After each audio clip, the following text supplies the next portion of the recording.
Whiskey gets chatty and Christy. Shirley. Thumbs up. Thumbs up. Yes. Hey, we are here to review Shazam, superhero film from Warner Brothers. Oh yeah. Sorry, I'm laughing a lot. Yeah, and New Line Cinema as well. It's directed by David Sandberg, and he directed Lights Out. He was actually a short film director. You can see his short films on YouTube, which are super scary. Super scary. That's how I knew who he was before he got famous. He got to do all these like big movies. Lights Out is actually the short film that started to when then he directed the motion picture. Lights Out, the short film, is scarier than the motion picture length one, long length one.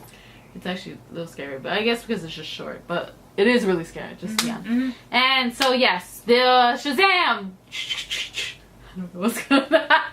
He was during the time, he's a comic book superhero, yay! And he was during the time Superman and Batman, and yeah, and so this is about a 14-year-old boy named Billy Batson, played by Astor Angel, and he's from Philadelphia. He's a foster kid, and he's trying to find his place, his home, his people, and of course, you know, in life. His family, I guess. Trying to find his mama. So, yeah, so eventually he gets placed in a foster family, and that's when all the big hoopla starts, and you meet all these cool people in the family. There's Victor and Rosa, who are the parents of the foster family, played by Cooper Andrews and Martha Mignons. I could be saying the last name, I'm sorry. And then there are the kids, and the kids are the best part. Like the kids, actors are all of them are so good. Like Billy, there's, like I said, Asher Angel. There's Freddie, played by Jack Dylan Grazer, who's from the movie It. Who he played in It? He was so funny in It. I forgot who he played. I forgot. Damn, I forgot. But he was the funny one who took all like the medicines. Because the mom was like giving him the medicine and he was all sick and everything. Yeah, the placebos, but I forgot how he said it. Yeah, it was so funny. It was so funny. Those kids were so good in that movie too. Yeah. Anyways, yes. There's Mary, who's the oldest. She's a teenager. She's going to college, right? But anyways, the actress is called Grace Fulton. I don't know what I was doing that. So yes, and then the other one, Hovind Arman. Arman, yes. Pedro Peña, and then there's Ian Chen, right? Hope I'm saying his name. Sorry. Or Ian Chen. It could be Ian Chen. Sorry. Yeah, Ian Chen, and he plays Eugene. He was so cute. He was funny. And then there's Darla, who was my favorite. Her name is Faith Herman, the actress.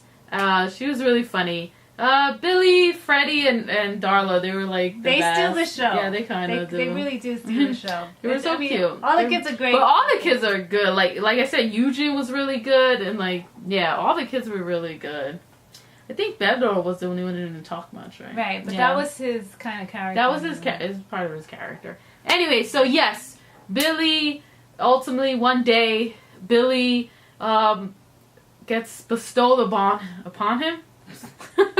Go. The powers of Shazam. Shazam! Say my name! Say my name! Sorry. I think we're just doing that Destiny Child song for a second because I was about to sing it too. I was like gonna jump in. Yes, he meets the wizard Shazam, played by Jaimun Hansu. Hope I'm saying his name right. And he bestows, of course, like I said, his powers to Billy. You just have to say his name. And Shazam, and he becomes the adult superhero Shazam. Shazam. Technically, his name is Captain Marvel, actually. Right. That's his name in the comic books, but because there was another comic book movie we dare not name. Do not name. That has that name that came out last month. They had to change it to Shazam. That's cool. Played by Zachary Levi, who I really like. He's a damn good actor. He's really nice. We actually saw him at the Superman That opening? was good. Yes, no, the Superman premiere. Oh, The Man of right. Steel, I think it was, and he was so nice because we were in the sweet. rain, and he was the only one that was really, really considerate. He's like, "Oh my God, all you guys are here, and you know, and it's raining." He was really sweet. Yeah. Yeah.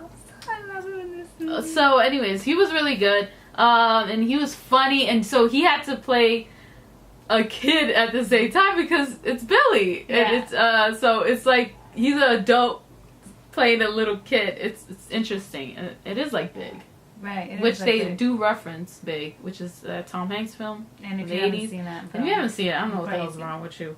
You gotta see it. It's a really damn good movie. Good. Anyways, he of course has to master his powers of Shazam. There's like many of them powers he gets from all these different gods.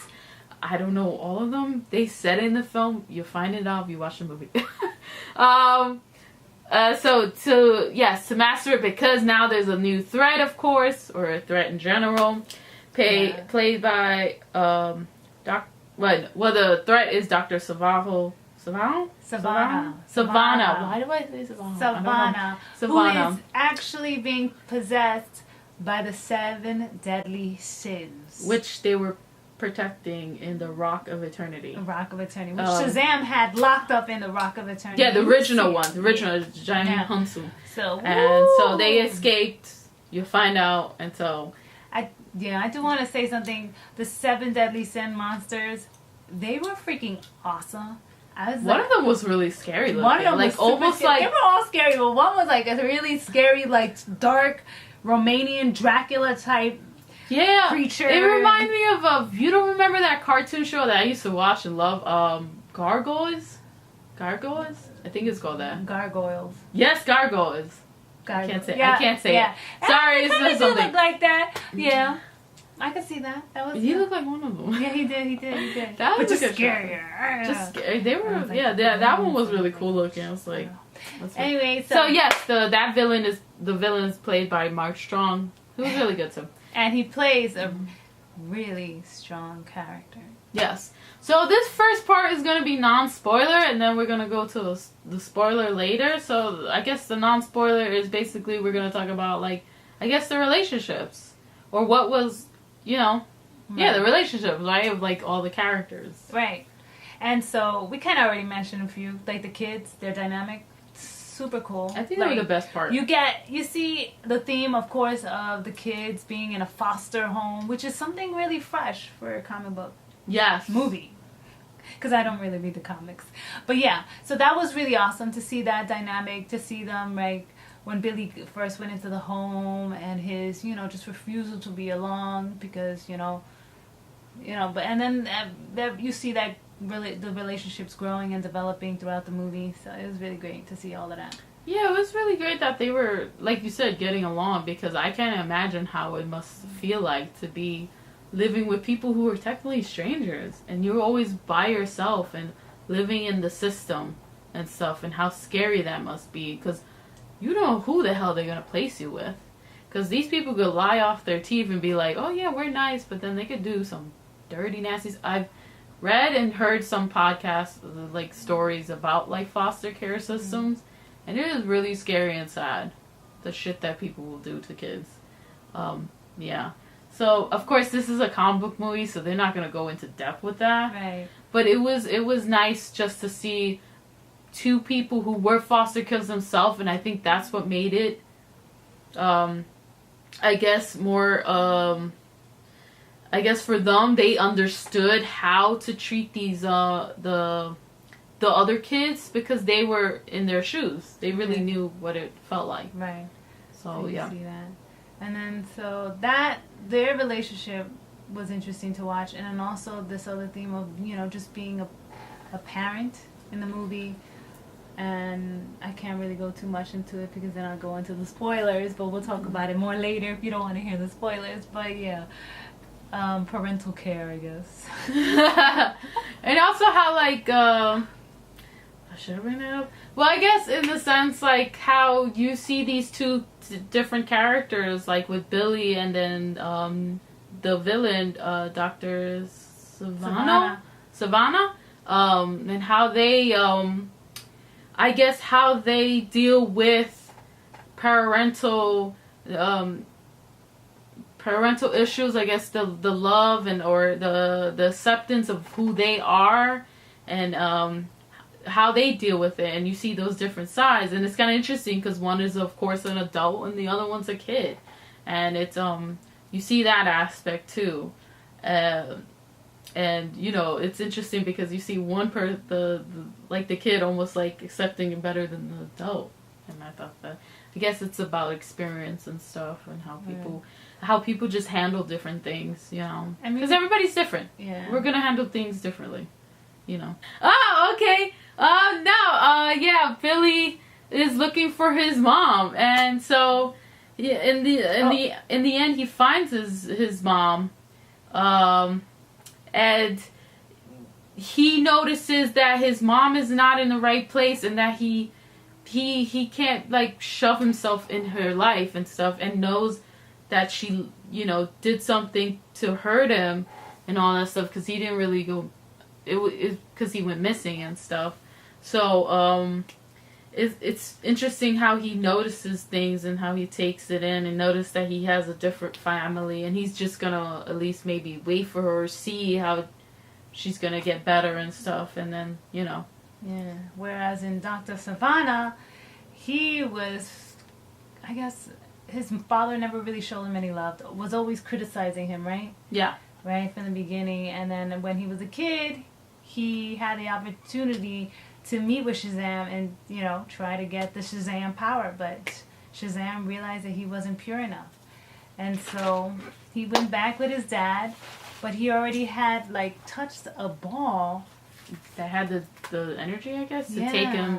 So the seven deadly sins already knew about him, and they were just waiting for him to come back. He's their champion. So Dr. Savannah takes revenge against his dad. Typical, right? Because you have so much anger up in you, and you blame your dad for everything. So it's just the dynamic between those two characters, or just the dichotomy of it, really, how Dr. Savannah is influenced by his dad, whereas Billy, he's not so much influenced so much by his mom, because he doesn't have that relationship, but he doesn't hold any bitterness towards her. Yes. So that was interesting to see, and how they show it in the film. Bitterness. So that was interesting. Yeah, like you said. So yeah, and the stuff with Billy and trying to find his family, that was heartfelt. That was actually emotional, especially the scene with him and his mom in the apartment. That was, or outside in the hallway of the apartment. That was very interesting. Like I said, the relationship with the how they saw each other, even though they were technically they're strangers and they weren't related at all. They saw each other as family in the end, and how they were there for each other. That worked too. So the story beats of these characters worked. You actually cared about these characters. I liked all the characters. The kid worked. Of course, all the kids were the best parts. The family was diverse, but you were saying that one of the kids, Freddie, he's disabled, but the actor's not disabled. So that's interesting to bring up, because again, you know, a lot of actors who are disabled don't get to play parts. And I know people were like, but it's acting. But again, if everybody had the opportunity, that would be different. But they don't. So that's why people say if people have, or are there certain character traits, somebody should play that, because they're understanding. Because they don't get the opportunities like everybody else, you know, who's straight, white, or cis, or, you know. Right. So that's interesting. Cis is straight. Sorry. So like, just white and, So, yeah. And so, of course, that was interesting to pick up. You said also about one of the actors, because now we're going to get into, like, when they become all superheroes, and I thought that was interesting. Yeah. You said one of the actors, the grown superhero actor, plays Pedro as a superhero. Yeah. You know, become Shazam. It was good at the ending, the big fight. That was really cool. That when was they all grabbed the staff. That was so funny, man. When they named him. He was like, say my name. And they were like, Billy! And he was like, no! You just want to go around slapping on them. It was actually Shazam. Shazam. They were supposed to say Shazam. Hello! Like, grab this.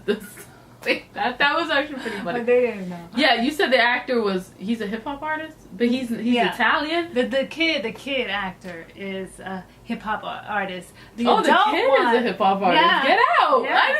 That's pretty cool. That's what I thought it was cool. The adult actor, he's actually Italian, German, and a bunch of other stuff. He's actually, I didn't see that he was Latino, so I thought that was interesting. It's another thing. So they didn't, actually. So even though it's still a diverse, but it's still a diverse cast, family, but they still have, of course, things like that.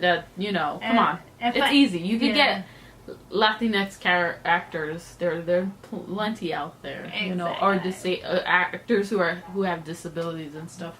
But yeah, it was cool to see the ending scene when they all become superheroes. I thought that was really cool because you see Darla, and she's played by Megan Good. Megan Good, the adult version when she becomes a superhero. I was like, oh shit, that's Megan Good. Megan Good still. I mean, she's young, but she looks like she's 20. She's probably younger. She looked really young in this film. Whoa, man. She was cute. She was very pretty. And yes, I like who played Eugene, Ross Butler. He was very cute. He was very cute too. He was cute. And then Adam Brody, who's from the OC. That's what I remember. That was a good casting. That was with Freddie, he played adult Freddie. That was interesting. I was like, oh shit, that's Adam Brody, right? Yeah. So that was really good casting. I think. But of course, Zachary Levi, he's so good. Yeah. So that was plays it really well. He totally plays such funny. I know he plays silly, and I like that because silly, heartfelt. Yeah. But it still had emotion, and it was just basically the movie. It was funny. It was heartfelt. It had emotion. It was thrilling. It was like fantasy almost too, and an adventure. Right. It almost felt like the early 2000 movies mixed, but not in how they're oh yeah, we're bad, but it kind of reminded me of that. But it was kind of almost mixed in with almost the 80 films, almost like Goonies, or something like that in a sense. Yeah, I felt that. I don't know. That was just me. And the dialogue was good, so I the dialogue was entertaining. There were really good jokes that you catch on. Yeah. Quick. Like I said, I think of this the character work and the actors the characters that make everything work, because the fight scenes, I'm gonna go into things I didn't like. The fight scenes were kind of okay. Right. Especially when they were adult. I mean, that's really the adult fight scene in the end.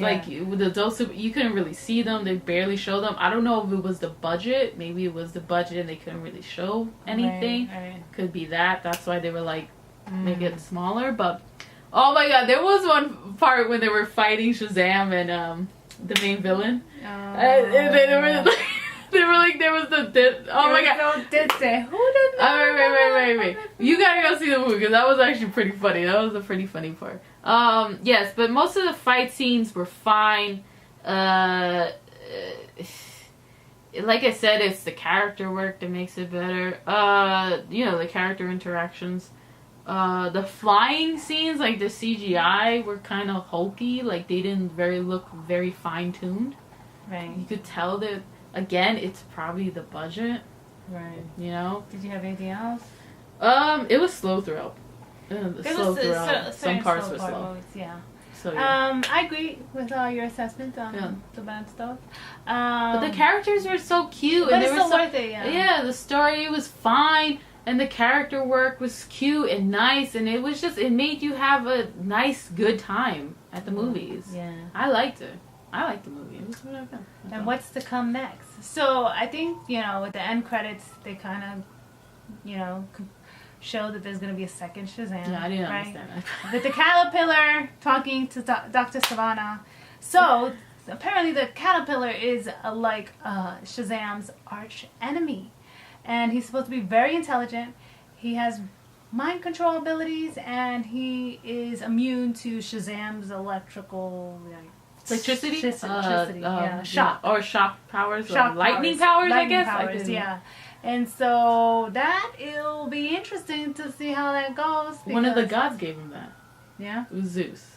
Oh yeah, that's right. Yeah. So powers. That's going to be fun to watch to see how that played out, and they're supposed to be going to different realms. And so in the Rock of Eternity, you see all these doors. They're supposed to be different dimensions and all that stuff, and they're supposed to go to in the next film, they kind of show that they're going to be going to different realms. Go all out, man. Go bugged out. Yeah. F it. Like, just do it. But whatever. have fun. Have fun, bugged out. Go. Definitely fight scenes. Stop trying to make anything serious. Yeah. So anyways, it was interesting. I can't wait to see the next one, actually. Yeah. Thank you for watching. I hope they make the next one. Yeah, thank you for watching. The next review will probably be a movie.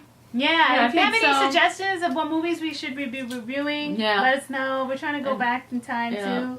And then, I think we'll be, I don't know, maybe because Tribeca's coming up, maybe we'll see a movie. Maybe we'll see a movie. Aside from a movie in the theater, like, you know, we're going to definitely review the Ava DuVernay Array film, which was not directed by Ava DuVernay, but she... on Netflix, right? Yeah, on Netflix. That one, too. We get it.